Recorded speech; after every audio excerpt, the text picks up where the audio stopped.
আসসালামু আলাইকুম guys, Facebook scrolling করছিলাম, ঠিক এই মুহূর্তে আরটিভির একটি নিউজ হেডলাইন চোখে পড়লো, যেখানে দেখানো হয়েছে যে একটি মেয়ে নাকি চীনের চাকরি ছেড়ে হিরো আলমের কাছে চলে এসেছে। কিন্তু কেন, চলুন তো ভিতরে গিয়ে দেখি ডিটেলসে কোন সেই মেয়ে আর কেনই বা হিরো আলমের জন্য চীন থেকে চলে এলো, সুদূর চীন থেকে।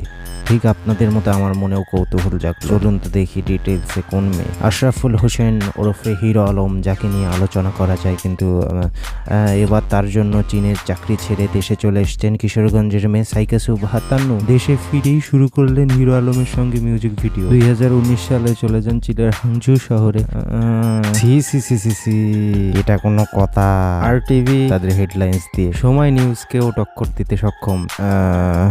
আমি দেখে আমার মতো কে আর বুঝতে পারছে। এখানে পাবলিক একজন লেখছে, আমি শিওর হিরো আলমের চাইনিজ গান শুনে ফিদা হয়ে গেছে চীনের। বা মানে সঠিকভাবে যাচাই না করতেই দেখেন একটা হেডলাইন্স যে কতটুকু প্রভাব ফেলতে পারে। আরেকজন লেখছে কি, সুবহানাল্লাহ, জীবনে কি করলাম, মানি ক্যান এভরিথিং। বা আমাদের সাংঘাতিক। এই যে একজন বুঝছে, মানে 10 জনের মধ্যে একজন বুঝতে পারছে। এবার আলমের চাইনিজ গান শোনা হবে মারি লাইসেরে।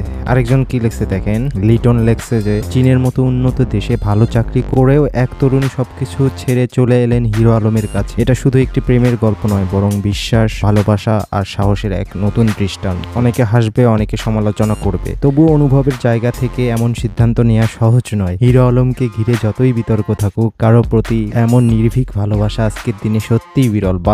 বাপরে বাপ, এই লোক কি বলবো, he is a true soldier of hero Alam.